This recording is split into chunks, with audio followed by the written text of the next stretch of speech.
I grew up in LA in the 60s, and we were pretty hard hit by smog. I remember days when we had play inside days because we couldn't go out on the playground.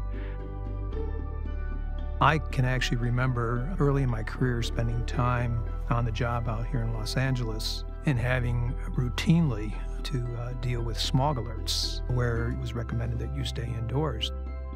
In the afternoons, you would see this bank of what looked like fog coming in from the west to Riverside. That wasn't fog, it was pollution. I remember hiking in Griffith Park and looking out at the sunset in LA. It was not pretty.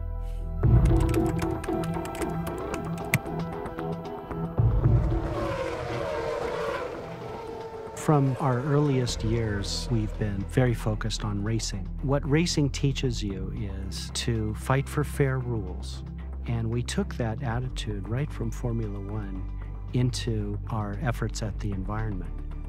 I think today people take for granted clean air. If you look back to 1970s, it was a large social issue, a public debate that was taking place. The big result of the concern about air quality was, of course, the Clean Air Act. And you had a lot of auto companies that opposed it and said it couldn't be done. The number of companies that were actually proactive were very few. Honda was one of those companies. Honda had a positive attitude towards these new regulations. We'll compete and we'll win. During the regulatory process, we were saying, well, Honda can do this. Why can't others do it? One example of their technological leadership and environmental stewardship was the development of the CVCC engine technology. When the CVCC team was thinking about these early challenges, Blue Skies for Our Children was the best rallying cry possible. It kept everybody focused on the ultimate goal. I think Honda keeps this focus on the technology, and it demonstrates what can be done. Here was this little company that defied the odds and was able to meet the regulations. Undeniably, California in the early years exhibited leadership in addressing automobile emissions. In 1990, California passed the low-emission vehicle regulations. They cut tailpipe emissions dramatically. To give you an image, low-emission vehicles cut emissions by 30%, and ultra-low emissions cut them even further.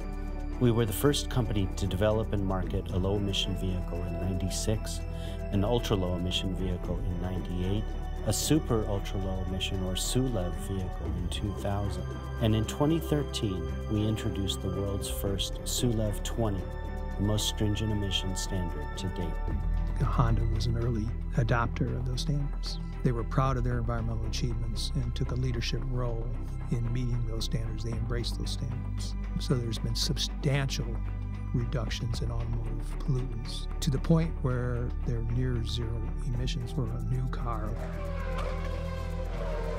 Unlike racing, the environmental challenge never has a finish line. In the last 40 years, I think we've made the world a much better place. The incidence of smog is greatly reduced, and on an individual vehicle level, the emissions are 1/1000th of what they were from pre-regulated days. Is the job done? Absolutely not. There's still work to be done. The next challenge is addressing greenhouse gas emissions. I would say that is a major challenge for the industry. The new race is now to reduce greenhouse gases. We want to develop next generations of vehicles that will have that equivalent leap forward on climate change in the next 40 years as we've had on air quality in the last 40.